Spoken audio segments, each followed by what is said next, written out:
Good morning, good afternoon, good evening, and welcome to another episode of GitOps Guide to the Galaxy. I am Chris Short, host of Red Hat Live Streaming and showrunner. I am joined by Joshua Packer and Christian Hernandez, the GitOps guy. And we're going to be talking about multi-cluster stuff today, Christian. Yeah. I'm actually really excited about this. I've been meaning to get the ACM team on the stream, and actually, this happened completely by accident. Josh and I are wearing the same shirt. Yeah, I mean, we planned it. That. Yeah, no, we planned it. No, we planned it.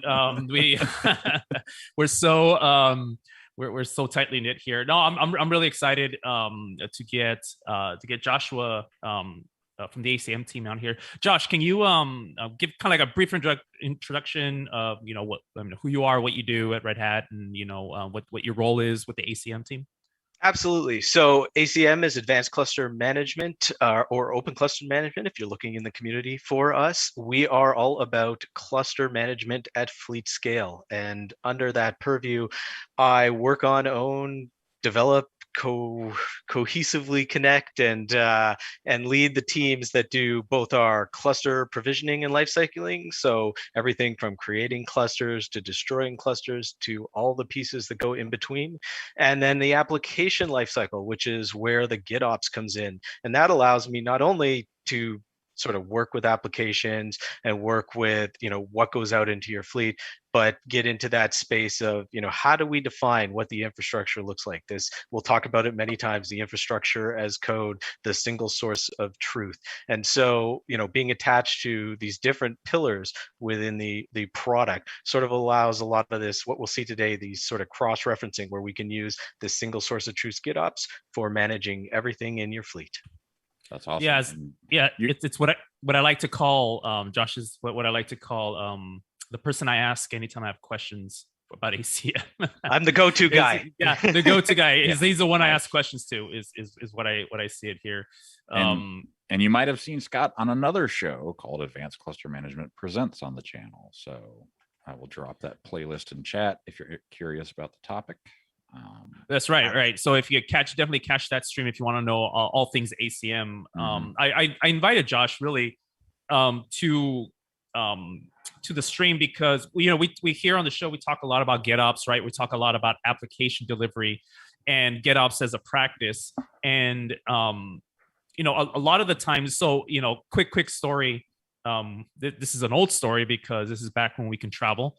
And this is back like around 2018 where I actually did a Red Hat user group up in I think it's in Minnesota.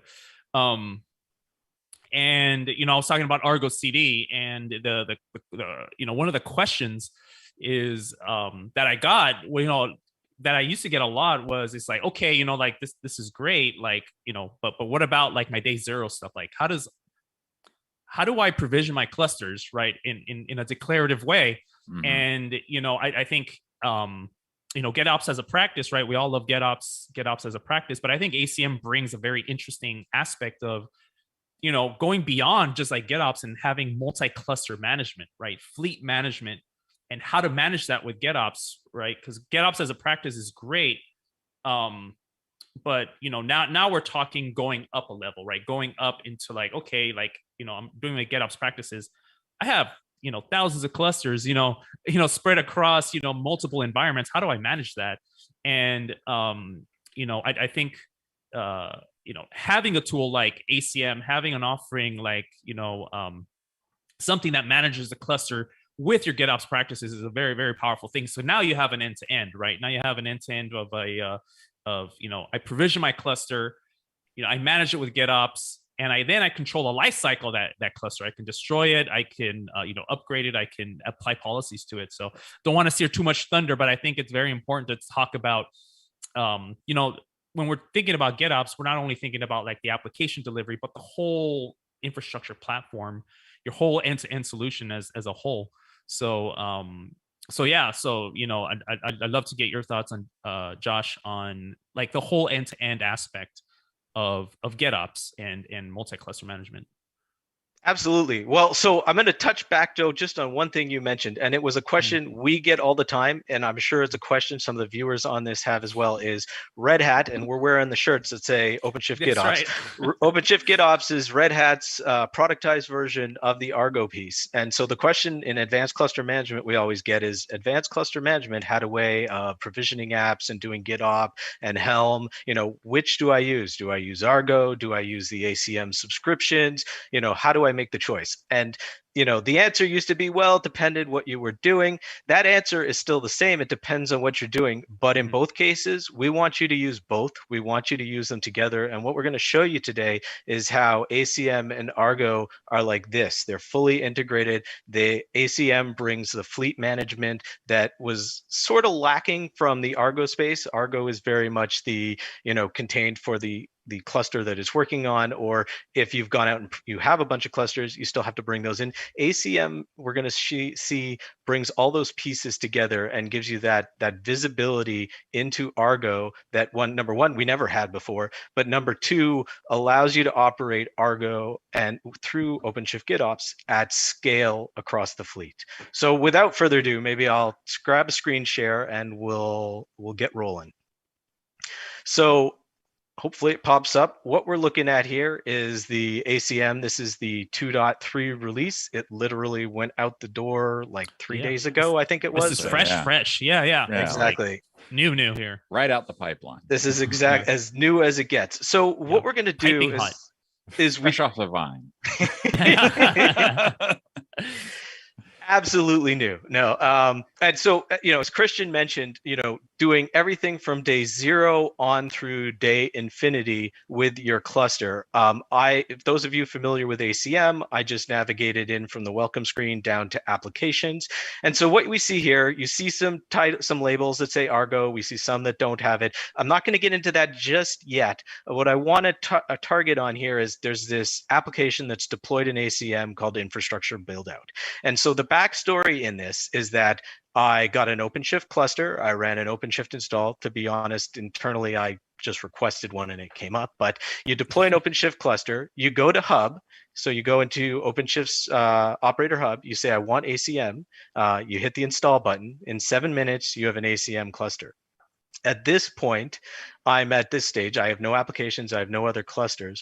I want to create my first application in ACM. And so I go through, I click the create. And what I do is I choose Git and I pick my infrastructure Git repo. And in this case, it's labeled GitOps Fleet Samples. So I pick my repo that has all the definitions for my security, for my configuration, for the clusters I want to provision, for the applications that need to go out to it. So all that with just this single infrastructure build out. And let's take a look quickly in Git here. We'll get it to pop out. I was able to build out a bunch of policies, provision some clusters, apply policy to those clusters. In this case, we actually go out and we deploy OpenShift GitOps, which is Argo, on all of those clusters as well. So what does that look like? So we see there's a couple of different directories. The one we're going to be interested in seed, and we were taking a little liberty with the naming. So yes. This is the directory that seeds all of the infrastructure pieces for your environment. But here it starts to get pretty simple. Anything under common is configuration that is going to be common to all of my clusters. So one example is the ACM policies. So things like I wanted OpenShift GitOps or Argo on all of my clusters. So I have a policy that's defined in Git that does that. I wanted to enable etcd encryption across all of my OpenShift clusters. So again, I have a policy and I'll click in one. It's a bunch of YAML, but again, if you've seen any of the ACM stuff, or you can go back and watch the Twitch channels on it, when I go into the UI and say generate a policy, I choose all the settings I want in the UI, I click that YAML button, and I've got that YAML that I can just paste directly into Git. And then that becomes part of my source of truth, part of my configuration that it gets applied by ACM to my entire fleet. But so again, you've got a split up of these seeds. We've got common configuration and policies. We've got those specific to our ACM hub. So configuration, apps, special cron jobs. Again, because this is a bit of a demonstration cluster to show a little bit of everything, we've got specialized cron jobs that in the evening put the managed clusters, so portions of my fleet, to sleep, so that I'm not paying AWS fee, GCP fees, Azure fees. Shut down those dev environments when you're not using them. Exactly. When we have we were just talking about a long weekend this weekend. It's the same idea, as we are able to turn those things off. And if it doesn't happen from the GitOps, it can always be overridden from the UI. And so again, in 2.4, we finally bring, and I'm diverging here from GitOps for just a second, I promise, but I selected a cluster, and you see we have the hibernate and resume now as part of the user interface that you have access to control power states on your provision clusters again. But so back to the original discussion is, I created a single subscription.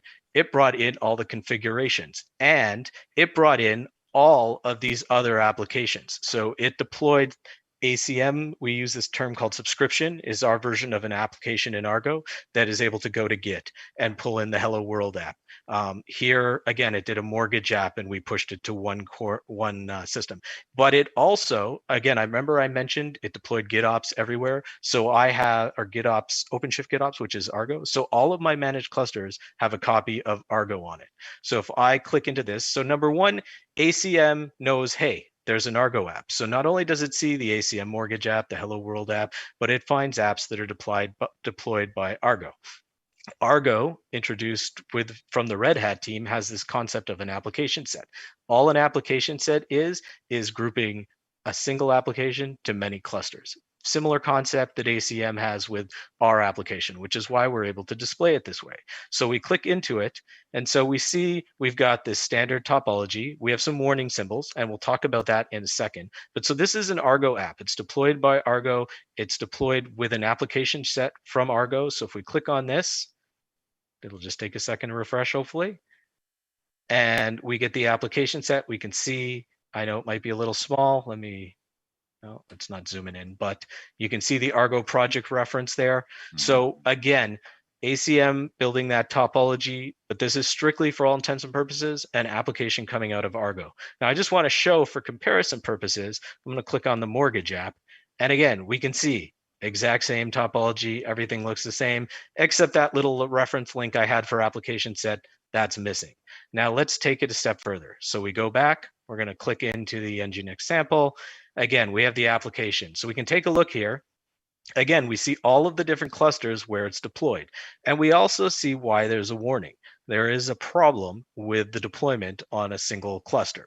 But if I'm going to click this, you can see it says launch the Argo editor.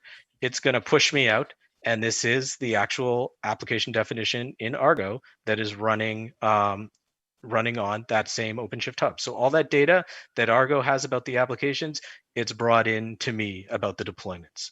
So let's hop back for 1 second. So again, that's actually pretty cool for so you can imagine an administrator, administrating, a fleet of clusters, and the information of what the developers are doing, right? Their CI/CD process, the deployment process, right, in Argo CD bubbles up to the admin, so you can actually see kind of like a single pane of glass. So you don't. So as an admin, you don't lose that information, right? As your developers are doing things with Argo CD, all that stuff is coming up. That's really cool. And exactly, and this is the piece we always push about ACM, is that this topology looks the same whether it's the 7 clusters here or 100 clusters or 1,000 clusters. But you'll see where you're having a problem, and so let's click it. We click on it, it takes us to the Argo, and this is the one that is having the problem. But That's the problem. Exactly. And actually, the problem is I'm trying to deploy it on my hub cluster in a namespace that I don't have permission to, but I wanted an example to be able to show how we can dig down into it. But let me just quickly show a comparison. So this is that same, I pushed enter too quick. This is that same list. And so it's readable at 7. So you can see there is the problem, but then let's say we get to 10, the page is full. Let's say we get to 100. You're now scrolling through. Now, yeah, you can start to play with synced and unsynced. But again, the point is that ACM brings that fleet view when you're talking about hundreds of clusters, even 50 clusters, even 20 clusters. You're not scanning through that pages. And as Christian said, it's that much easier to just look at it and see where the problem. Now, this was an entire deployment problem where it didn't deploy any of the pieces to the cluster. But imagine it was just a route. You'll see just that one little icon. You'll know it's a route problem. You'll click on it, and then in the list on the right, you're going to be able to tell exactly which cluster it has the problem on, and then click that, and you get the Argo editor. Same thing as ACM. The last piece, though, I want to show here is we've also demonstrated this for ACM before, is an ACM app. You can click on this without leaving ACM at all to see the YAML and the logs that go with it. That still applies to Argo applications as well. So we're still in it opened a new tab. That's why the screen flashed. But this is the YAML definition for that deployment there. And so you can scroll down and take a look at the status, etc., and see if there's a problem, as well as you can see the real live logs from the system as well. And that's without leaving the pane of glass of ACM. You didn't have to jump down into Argo. You get that information immediately. And then if you need to do something deeper, then you click on that application icon, you choose take me to Argo, and boom, you're in there. And so this is that scenario where you've got Argo running on the hub and it's deploying applications to all of your, to sets of your managed cluster. And so the question is, well, how do we make that easier? And one of the ways is if you've ever done it before, you need to run a command on the Argo CLI to import clusters into Argo. ACM in 2.4 does that for you automatically. In 2.3, we had a slightly different approach. We would import them as well, but you were limited to if you had only a single, if you had more than one Argo running, it would only work with one Argo on your hub. But so now we use, and we've talked about this on some of the other streams, but we have this placement concept, which is really, I'll keep it simple, it's just label matching, is if your cluster has the right label, then ACM will import that cluster into a given Argo. And so you can have two Argos, for example. You can have one for configuration, and that could get all clusters you create. Doesn't, like all OpenShift clusters you create, doesn't matter whether it was for production, for test, whatever, it goes to, that one gets imported to the Argo that is for configuration. But you could have two other Argos, one for development and one for production.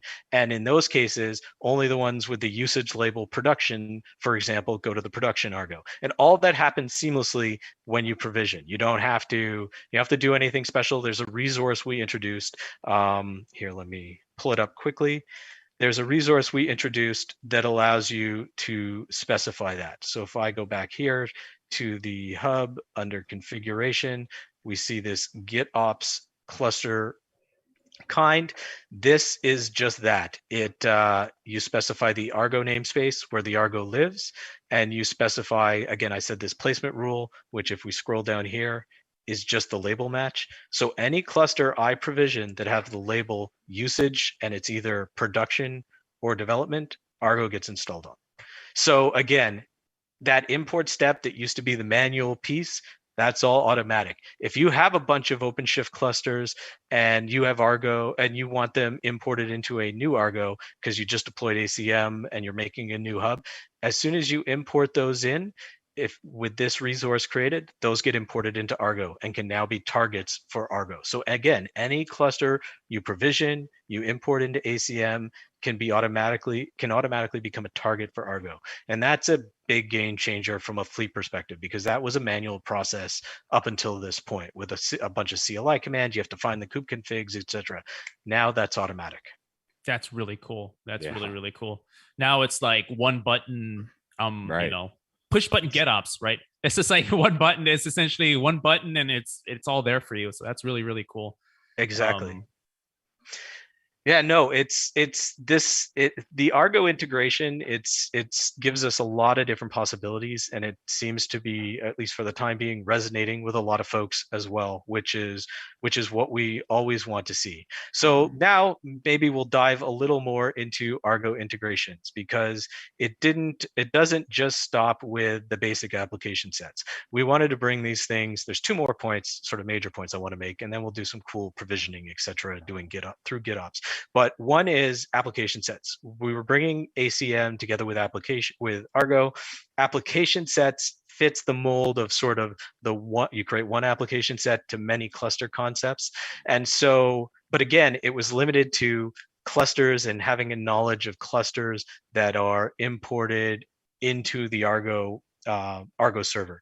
And so what we did was we worked with the Argo community and we integrated our ACM placement rules into application sets as well in Argo. So that's an example here. So this is which is really cool, by the way. The you're talking about the generator, right? Absolutely. Yep. Yeah. So I don't want to steal your thunder there, but that was actually really cool. I saw well, because like I was a really big fan, right, of application sets, and as it's evolving, I saw on GitHub, I saw like a bunch of commits from Joshua. I was like, I wonder what Josh is doing in doing all these commits to application sets. So this is actually really cool of how the integration between Argo CD and ACM is happening through these generators. So I'm sure you're gonna go into that as well. So absolutely. Well, that was what I just pulled up. So we talked about placement rules. Again, placement rules is this automatic, always reconciling way of defining a set or a group of clusters that you want to target for an application in ACM, for a policy, but now for an application set in Argo as well. And so we got that in, I want to say a couple months ago. So it'll be in the next release of OpenShift GitOps, which is the brand naming for Argo, but it's already available in the 0.2 community release of application sets. But what this allows you to do is we introduce this cluster decision resource. So before they had their own labels. So if you had specialized labels on an Argo secret, you could match it. But again, that doesn't fit well with it doesn't fit that well with I've got a bunch of managed clusters I want to target, and I'm already using placement in policies and other spaces. And so we introduced, and it's called cluster decision resource and not placement, because we were trying to, not just be ACM or OCM pushing our way in somewhere. This is actually a generalized approach. And so you see it has this concept, this idea of a config map reference. You define a config map that kind of says, what resource should I read for a list of servers? What parameters within that resource should I read for that list of servers? And then it takes the name of that actual resource. And so what that allowed us to do is, number one, it meant it could work with our placement rule, but it also meant that the folks at Flux, the folks at any other integrator that builds a fleet management solution would actually be able to take advantage of this change in application sets and use their version of placement. And so it was kind of our homage to, trying to help the community along a little bit while also building an integration point for us. And so what we do with this to ease the work along is you don't have to do any additional work when you're using Argo with ACM. ACM builds these config maps. There's actually two, because we have two types of placement rules. They build them automatically. So literally all you have to do is create an application set resource, tell it whether you want to use an ACM placement rule or the new ACM placement. So we have two types. Give it the name, and you don't need the requeue is sort of how often it checks. It's technically optional, but so just two parameters and the placement rule created, and boom, you're deploying to your clusters. Those same clusters that were imported into Argo using our other resource. You can even share the same placement rule between the two objects. And so for us, this was big, and we're not stopping there. And I don't have it to show you today, but I will plug a future, is that soon enough, we're going to have a application set create UI within the ACM space, because we're so behind it as a capability. And there is no application set UI anywhere else at this point either. So we're hoping to be the first. We'll see. It's coming up in the October timeframe. So we'll probably be back to show that as well. Yeah, hopefully. There you go. Yeah. Make our show planning easier. Thank you. And so the point being though is you can see it's a deep integration. We really anything we do with an ACM subscription, which was the native capability we brought and that we have in our community, we also wanted to extend because Argo is now such a part of the Red Hat strategy. We wanted to make a part of Red Hat and be able to do whatever we do in ACM, be able to do through ACM in a fleet with Argo, which will lead me to the last piece, at least around the Argo pie that I'm going to talk about. And that is, we've talked about ACM in the past. Our application strategy, and I'm going to shrink down here a little bit, it was always a pull strategy in that you define a subscription on the hub. That subscription is propagated to your managed clusters based on the placement. And then each of those subscriptions on those managed clusters reached out to Git and pulled it down. The idea being the hub goes down, the subscription is able to keep processing. You can replicate that with Argo. And some of the recommended configurations are actually in that format. And to replicate that, what that means is you put Argo on each of those managed clusters. But then the question becomes, number one, how do I get my application definitions for Argo to those clusters to do that pull mentality, as well as how do I see that? Because Argo doesn't have a roll up across Argos today. And that's where ACM again comes to the rescue for today, but Yes. tries that all together. It's the peanut butter to the chocolate, right? It's the it goes together. It's the peanut butter to the chocolate. It's it makes the Nutella in the I guess it's right. Not peanut Exactly. butter, it's hazelnut, but it's the Nutella to the two pieces of bread, right? Exactly. And so that's this last one. And so here again, because I'm ACM and we're working with Argo, and this is a demonstration platform, as part of this infrastructure build out, it created an ACM subscription, which is, again, the subscription is able to go to Git and bring things down. It creates an ACM subscription using placement. So that, again, means to all my managed clusters that brings an Argo app. So an Argo application definition is being propagated to all my managed clusters using an ACM subscription. But that could have easily just been an Argo on the hub pushing an Argo application object to all those managed clusters. But what happens is when that Argo application object is created on those managed clusters, the local Argo that, again, at the very beginning, you guys saw me at a policy that said put Argo everywhere. So I've got Argo on every single one of my OpenShift clusters. That Argo on that remote cluster says, oh, there's an application object for Argo, I am going to deploy it. And so in this case, it's again another NGINX app.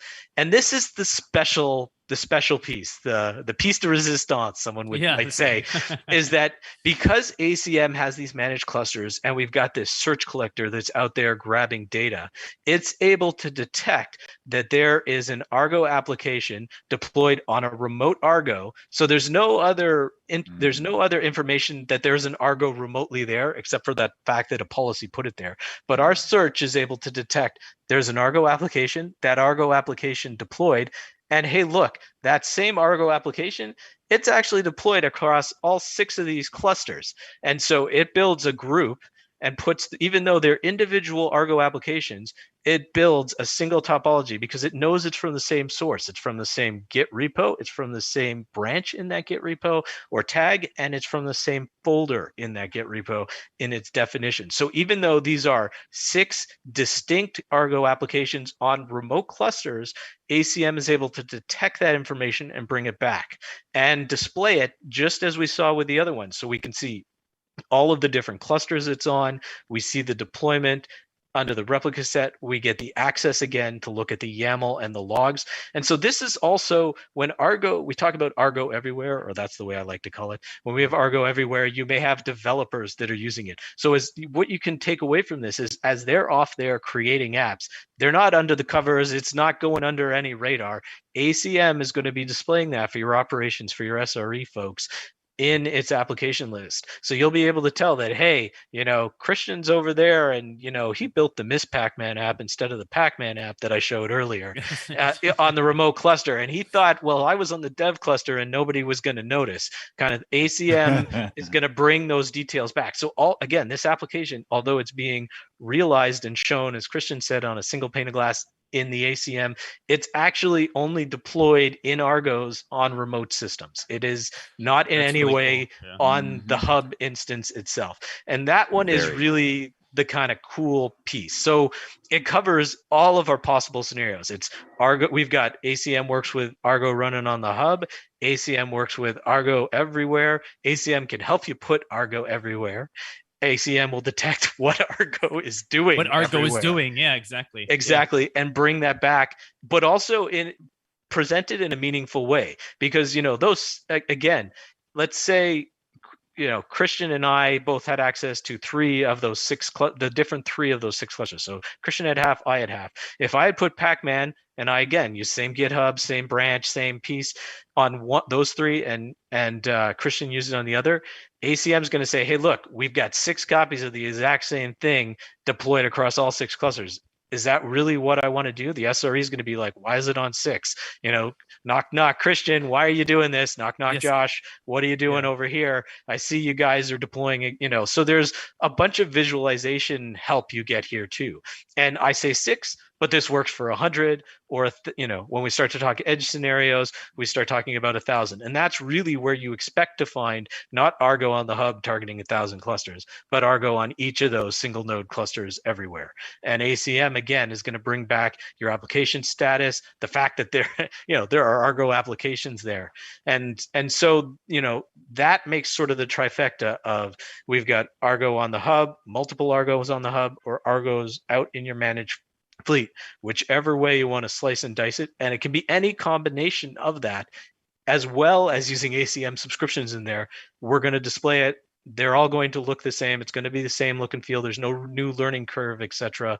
It's all just there. And so, as an example, it's kind of like what, to steal what kind of Andrew Sullivan sometimes says, it's not an or, it's a yes and, right? Like, yes, and you can do all this other cool things. And I like that you brought up the edge kind of use case as well. And to take that kind of like a little further, is that leveraging that multi-tenancy that you get with OpenShift, with Argo CD of multiple developer teams, being able to bubble that up right into ACM to, like you said, to have that policy driven, to have the SREs or have the ops guys be able to look and see, like, hey, like, we're having all these applications bubbling up, and by the way, I can see that and take action if I need to. So it's really cool. It's a yes and, right? So it's like, you can have it on the hub, you can have it everywhere. You can bring it you can bring it in from other clusters and see that information, meaningful information as well.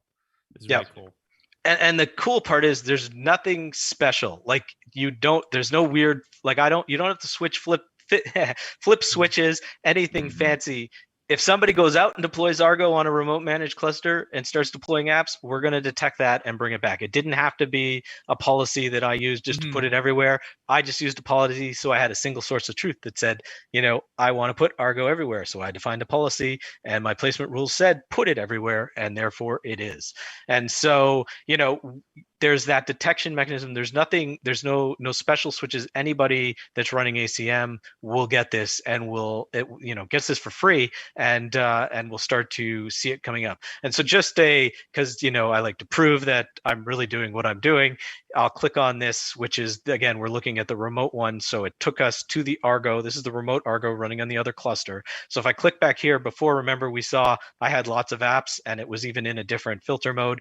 There is only the one app, because this is a completely different Argo on the remote cluster. I'm not going to show URLs since we're recording this, although they'll be blown away tonight anyways. But you'll have to, I figure it's enough to see that there are no other apps. Like, I'm clicking here, we're not filtering. It's literally, it's on the remote system, versus if we scroll back through my tabs enough, maybe we find the other one I had. I think it was this one. Yeah. And here you see we've got all of them. This is the Argo that was running on the hub itself. And so, again, it's all these interactions, and we're just creating more and more of these pieces. And all of the details you see here, again, I mentioned it came through search. It's available, and you can deal with it through the ACM search, which is just amazing for remote management and sort of keeping an eye on your cluster. Oh yeah, definitely. Cool. See here, there is a question that Chris answered, but maybe you can expand on it a little bit, Josh, about the difference, kind of like the history between MCM and ACM. I actually still get those questions at all. Like, well, is ACM MCM? Is MCM a replacement for like they're a little confused on that history, and you coming from IBM could probably give us just a little brief history of and the differences if there's any. Absolutely. So it seems like ages ago now, but I guess it was really only about 2 years ago. Yeah, exactly. Then it was. So MCM was multi-cluster manager, and that is actually what became the open source code base that is now advanced cluster management. Although I think, as always, to confuse things, IBM still has an MCM product, but it is now ACM based. And I think they call it the Cloud Pak includes MCM, which is really just ACM. They use our community builds, and that is why we've actually, not to plug here, but we've expanded ACM onto Power and the Z platforms as well. So if you're running OpenShift Z or OpenShift on Power, you can take advantage of ACM as a management platform or Manage 2 platform as well at this point in the game with 2.4, which is amazing. So basically, ACM is MCM. Yes, right? ACM. Right. ACM has replaced is the child of and has now become the new MCM. Cool. Thank you. Sweet here. There's no questions. People like my metaphors, which is always cool. Well, chocolate and peanut butter. Then maybe I will expand a little and we'll do a little more GitOpsy stuff, because this is a GitOps call. So we've talked about the Argo implementation. Argo, very big on Git, but also does Helm. ACM does Git, does Helm. Some of the different targets. Let's just talk about for a second. You can toward Bitbucket, Git. All of these can be Git Enterprise. These are on-premise or versions of Git that you can run as well, that you can target both these platforms to. I guess the takeaway before I get into some of the cluster provisioning cool stuff is that to take away from this is they're very interchangeable. We're highly integrated with both. We fully support both and will continue to develop both, because there are different places for each of them to be used, and they work great interchangeably as well, which I hope I demonstrated here. Especially we did, the remote Argo apps, they were deployed by an ACM subscription. So there's all kinds of different possibilities, and we'd love to see what people come up with as well. But we try to show at least that there are a number of different ways to do it. One that hopefully fits everybody's need that they'll be able to pick, but they'll get a similar experience regardless, which is our goal. Yes, exactly. Are they following the same versioning? ACM with MCM kind of transition? I want to say they do, and they should be documenting as well under the covers which version of ACM they specifically are pulling in, which again would be the standard releases. So they'll be picking up at 2.3 shortly as part of it. And in the Cloud Pak in IBM, they use the ACM releases as well. Cool. Good to know. All right, so let's switch gears a little, and we're going to talk a little bit about GitOps provisioning of clusters. And so that's great. I've done some demos. I think they've been internal, although we've talked about it at least a little bit on some of the previous Twitch streams with the provisioning as well. But provisioning a cluster in Git is a pain. And the main reason it's a pain is you got secrets galore that you need to be able to make this thing happen. You've got a big set of configurations. And anytime you're using the word big, that doesn't actually do well with GitOps, because somebody needs to review big. And the more YAML there is, the more the chance that there is a sticky finger or a nefarious set of fingers that are trying to get something by. And so what you really want is, what is the simplest way we can provision a cluster? And something you get for free, and what I'm about to show you, is it's fast as well. And so I think I actually talked about this with Gurney on a previous Twitch, the ACM integration of cluster pools that come from Hive. So the background there is a cluster pool is literally a pool of one or more clusters that you the administrator pre-configures, that is sleeping in hibernated state, and that as you need, you are able to provision. And so in 2.4, I shouldn't say provision, you're able to claim, because it's already provisioned is the idea. And so in 2.4, we introduced UIs. And so here you see I've got a couple of different cluster pools created across a couple of different cloud providers, one in Amazon, one in Azure, one in GCP. You can see that each one of those has a cluster in it asleep. This is a demonstration, so I'm using single node clusters, but you can have 3-node master clusters that host workload, as well as 6-node clusters or 12-node clusters. The sky's kind of the limit. The cool part is you can have a bunch of different pools as well, and the only cost is the storage that are assigned to some of the drives in the providers, because otherwise they're off and they're asleep. But what that also means is within 5 to 10 minutes, I'll use that number. Within 5 to 10 minutes, you can have a functional cluster. With Snow, it's a little faster. When you've got 6 or 12, it takes a little longer for all the nodes to sync together. But literally, it's the time it takes for the thing to power up and resynchronize back together is how long it takes to get a cluster. But so why is this big news for GitOps? Well, number one is it's fast. Again, 5 to 10 minutes for a cluster, pretty cool. What else Cluster Pool does though is if I don't have a cluster in waiting, it will start to provision another one. So even though I've got one in waiting, I can request 2, I can request 3, I can request 4, and the pool will just provision those additional clusters plus one more that it'll just put to sleep for the next person that comes to order. And so there's no limit except if I hit a quota, which is we won't get into today. It's a whole other discussion. But quotas, really? Quota. Yeah, you want to limit somebody access, but you can claim a cluster. And so the key here, again, I keep going on and on about simplicity. So we look here, we see there's a cluster that can be claimed in AWS, one in Azure, one in GCP. I think we'll try claiming one in GCP. So we're going to do it from Git. So I'm going to come back here, get the list up. I don't know if I'm going to be able to do it as a true split screen. So I'm just we'll do the change in Git, and then we'll flip back and we'll see how quick we can get the screens to sync. I thought I had the Git. There it is. That's one of the things with GitOps is that sometimes like it works too well. I've always it's almost a complaint, right? With us that do a lot of demos and talk with customers, is that I'll do a demo. I'm like, oh wait, like it already did it, but like I promised I already did it. It actually just works too well. Like I couldn't pause it. So yeah, exactly. So I was going to split screen this, but my screen's pretty small that I'm doing the demo, so I'm not sure how we'll flip back and forth. But anyways, so I'm back in my same folder that I was before, except this time I'm going to go to a clusters directory, and I'm actually going to switch the branch also to cluster management. And so again, all GitOps terms, all things you do in GitOps, you define YAML, you define it in different branches in a repo, and then the GitOps story is you've got Argo or you've got an ACM subscription, it points to that branch, it points to that folder, it points to that repo. It's always syncing. You can choose when it syncs. You can manually sync it. You can time window the syncing. And that's key, especially when you talk about provisioning, because maybe I want to define it. I want to make the change. So here you can see we've got a bunch of clusters. But if we look at the customize, we've actually only deployed the 0.1 for AWS, the 0.1 for Azure, and the 0.1 for GCP. And if we flip back, I'm just going to close as I go so that this becomes quicker as we do it. You get carried away. You get too many of these windows.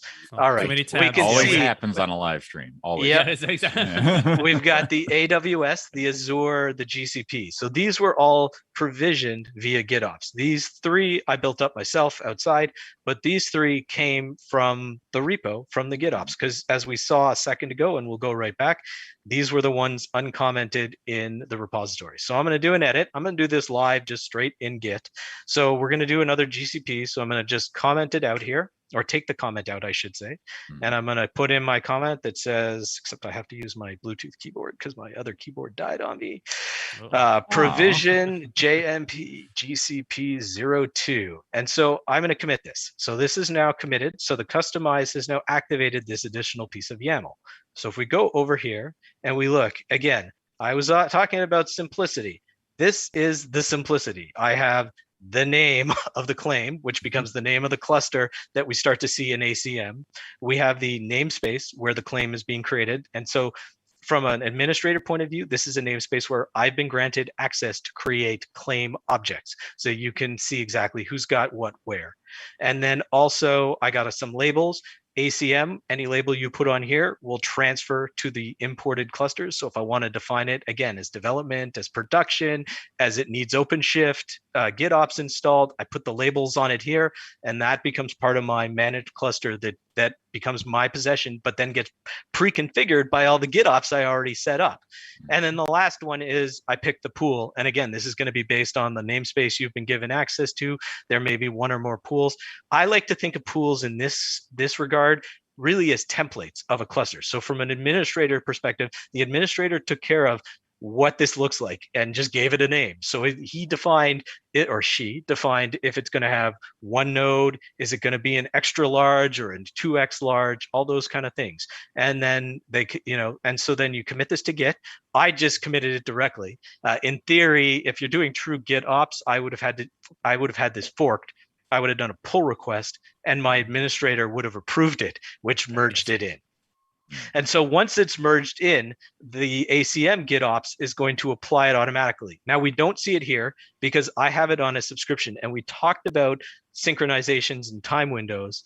If we go back to the subscription I'm using for this, which is the Snow cluster provisioning, because there's Snow, which stands for single node OpenShift, I have synchronization off. And so if we look here, we can reconcile off. Yeah, we have the reconcile rate off because I didn't want it to automatically apply.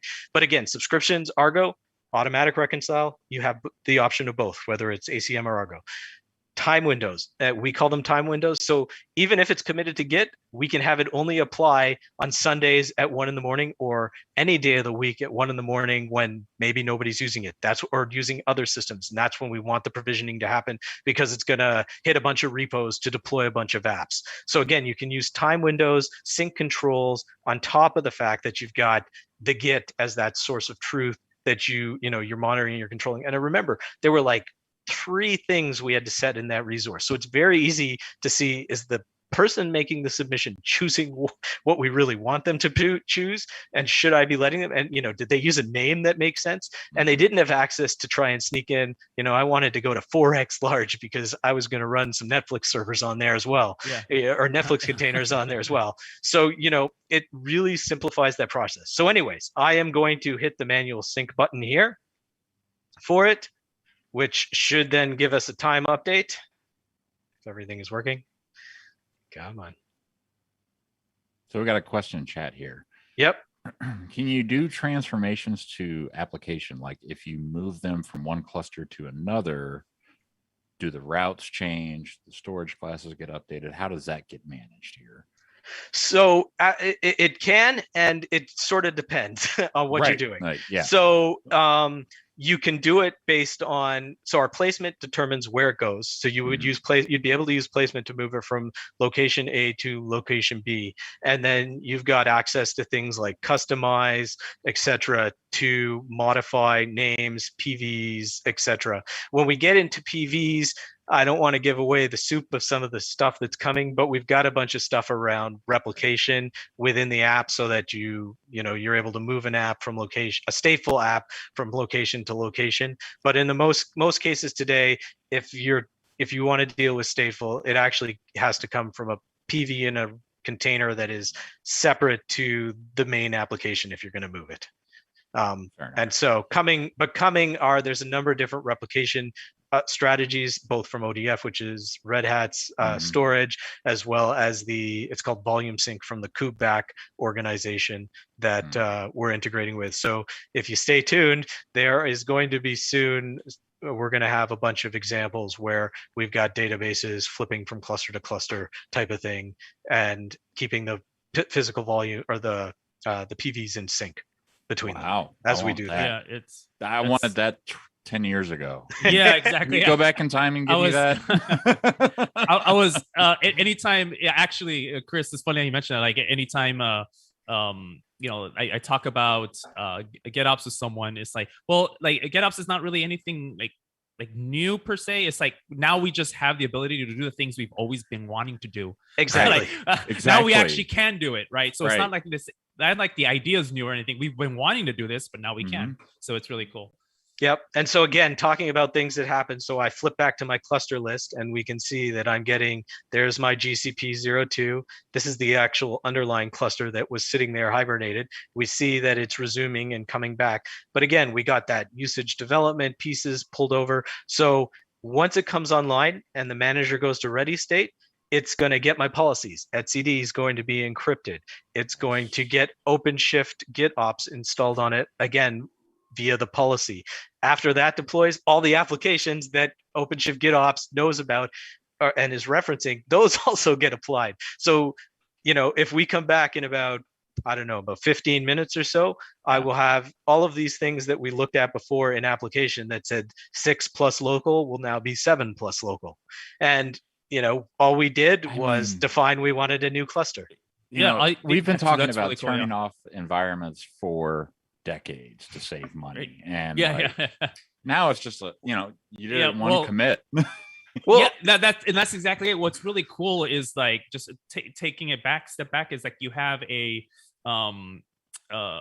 GitOps way to not only to provision a cluster, but to apply everything you want to apply to this cluster, right? So then I either as like an administrator or like a project manager, right, or even a developer, I can go and make a pull request to not only give me a cluster, but then apply all the manifests that I want to apply, and then also that whole cluster is managed, has a lifecycle management aspect to it, all via GitOps workflows, which I think is just like you said, Chris, it just blows my mind, and that like how far we've come to where like now like we're like where we've always been wanting to be, right, for the past like 10 years. But I mean, even the past year with just Argo and ACM and everything else, right? Like the advancements that have come so quickly have brought us to this point where it's like, we can do all that now? Wow. That's great, Yep. No, the biggest challenge I think is now for us as the dev team, especially in the GitOps space, is the simplification piece of it. Is we don't want it as 6 YAMLs, and we have to deal with how do you deal with, there's a whole different discussion around how do you deal with secrets with GitOps.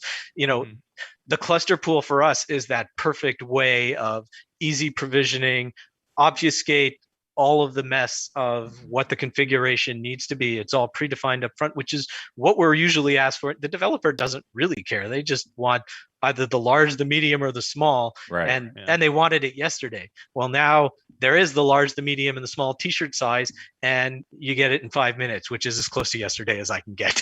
Yeah, that's right. At least today. Yeah. I don't. But so it's the cluster's now online. It's in the pending import, which means it's being imported as it came out of sleep into ACM, and then soon enough the applications will start to roll down onto it, and before long it'll be configured. And so it's this for me is the real game changer. And just I know we've talked about it on this before, but pools for certain type of development scenarios where you need clusters all the time, it really is a game changer. And I can't say that enough. And if it sounds like I'm excited, but I'm pushing it, I use it in my daily. It's changed my workflow. Like I come in on a Monday, and it takes me about 15 minutes, and I've got the latest and greatest ACM deployed. It takes me under 10 minutes to get a 6-node cluster, 3 worker, 3 master, and then it takes me under 10 minutes to deploy the latest ACM build snapshot on it. And then I'm good. And you know what? If I find a problem on Wednesday and I need to try the latest one out, it takes me another 15 minutes, and I've got I start from scratch. I get a completely new cluster in less than 10 minutes. I deploy ACM to it. So any kind of development, and we're now applying it, and we're going off of GitOps a little bit here. We use it in our build strategies, etc. Like getting that clean cluster is like the nirvana, and getting it quick. It's a game-changing experience for developers that work in multi-cluster spaces all the time, and you're doing dev or you're doing test, and you need to spin things up and down at different versions, or you just need a bunch of clusters. Having that on demand is huge, and there's really no other way around it. And you talk about like changing your day-to-day workflow, or like fundamentally change your work. Like that's kind of where what GitOps did with me. Whereas, I used to be an SA, and I build demos and things like that. Whereas like now I just need a bare Kubernetes cluster, and then I can, I can basically go from like Kubernetes install to my demo working like in a few commands. Now this is actually taking that even a step further. Now, like you automated the building of the cluster. Now I don't have to build it.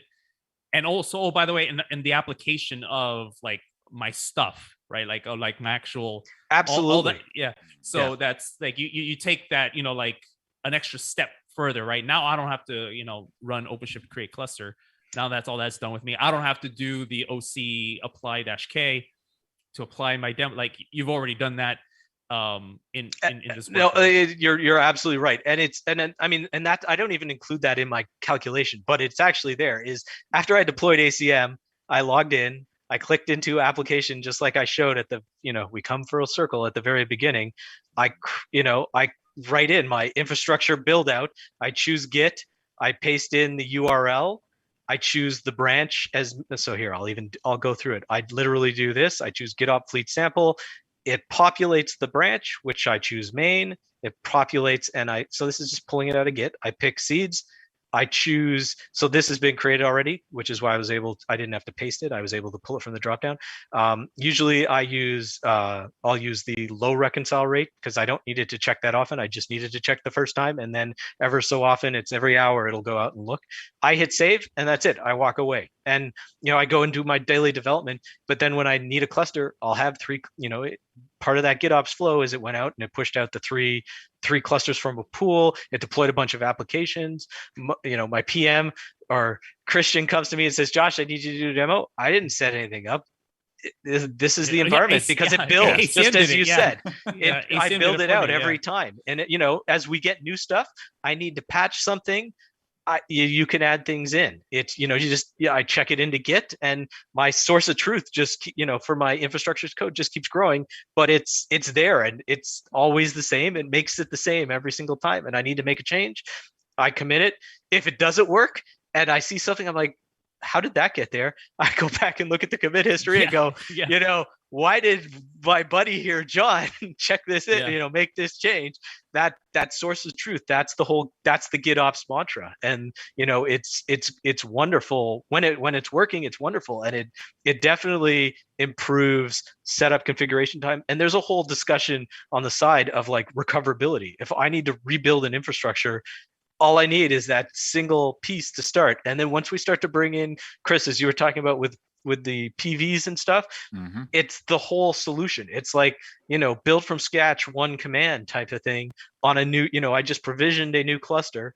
I installed ACM from the hub with 3 clicks. It's literally 3 clicks, maybe 4. And then I apply a subscription or I click in the hub and add Argo. And then I add an application set that points to that Git that is my seed. Like Argo could be pointing to that same seed directory as the ACM application set. It builds everything out. And that could be, my 6 clusters, my 60 clusters. ACM will attempt to do reimports.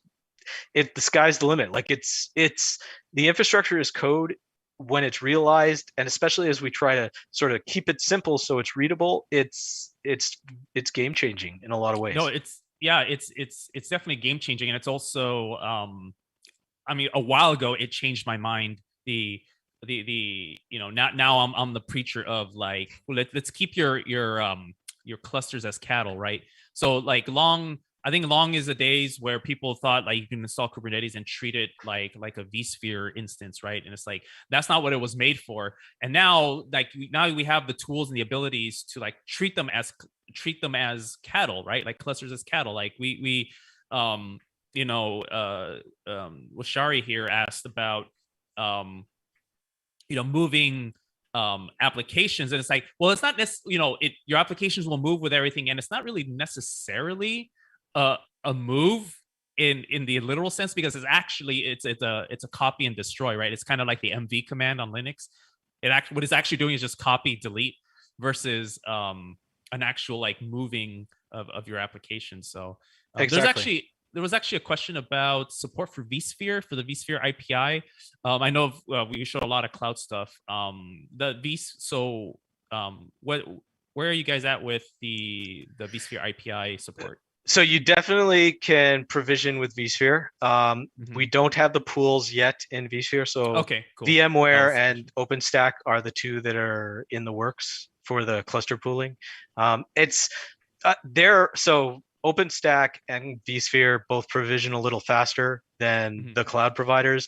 And sort of storing on local is not always, it's more of the pool just becomes a speed thing at that point. There really isn't the same kind of cost savings, because even if you're using a cloud provider for vSphere like Packet or something like that, you pay a fixed fee for the ESXi, whether it's empty or it's full. So suspending your cluster doesn't actually do you any good, but we're bringing it, and it's more so just because it makes these flows so much simpler, and you get this idea of sort of templating and being able to define what you need your administrator defines what the cluster, so the developer just says, I want the big one, or I want the small one, or I want the one that's in vSphere versus the one that's in AWS, etc. But so yeah, if you looked at, so number one, I just wanted to point out, like, we can see things are already starting to float over with the numbers. It did actually provision, but if we go back to the clusters and we do the create, so this is the current stack of provisionable pieces. So we have the AWS, the GCP,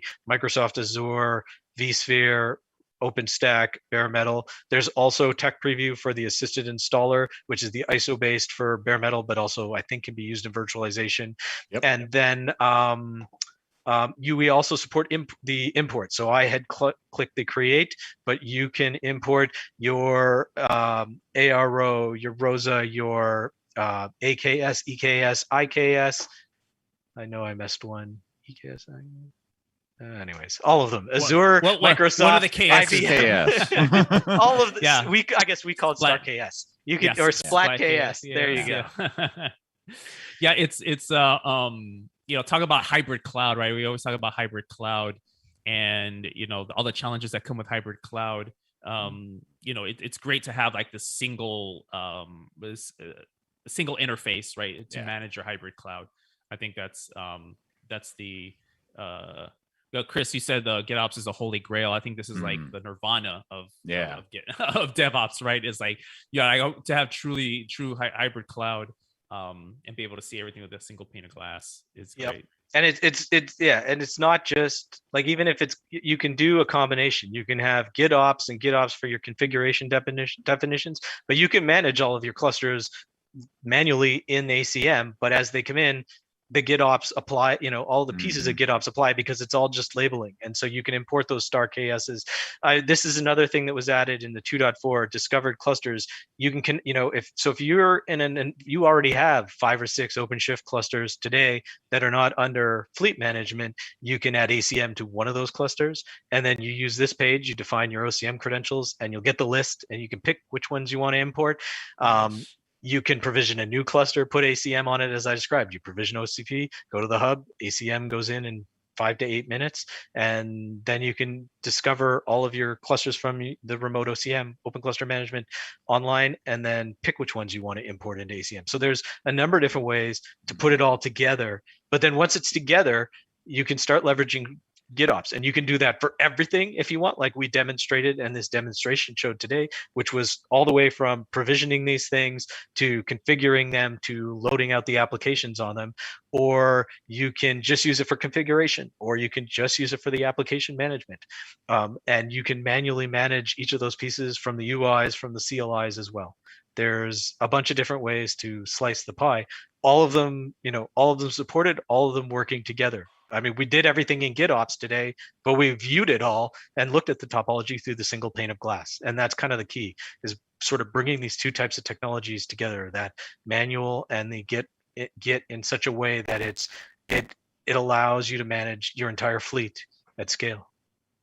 Perfect. That's amazing.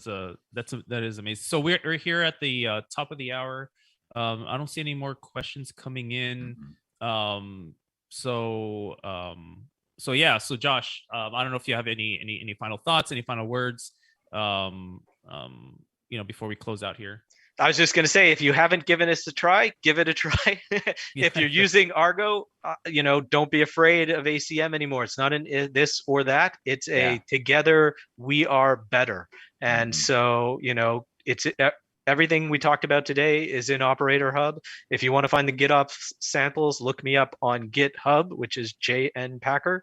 And it's everything we do is in the public here in Red Hat for the community and for the open source. And so you can see how it was done. You can try it out yourself. Cool. Thanks. So yeah, so cool. Thank you everyone for joining in. Chris, I don't know if there's another show coming up. There is not. So tomorrow, Red Hat, we have a recharge day, which is really great. I'm gonna need that. So we have tomorrow off, so it's a long weekend for us Red Hatters. There's other companies that do something similar. I think Amazon has something like that. So for those of you who have a recharge day, please enjoy it.